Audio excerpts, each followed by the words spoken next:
Zipclock Time Clock package comes complete with one Zipclock Time Clock device, one instruction sheet, one pin to power on the device, and 4 wall mount screws. To set up the time clock, first remove the back plate of the device by unscrewing the middle screw located on the back of the device.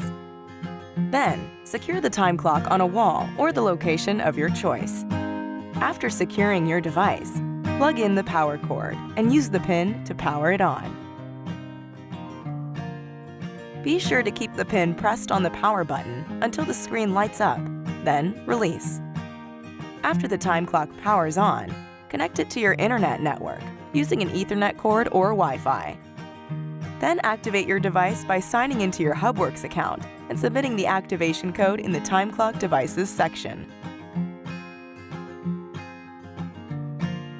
To start using the time clock, hit refresh.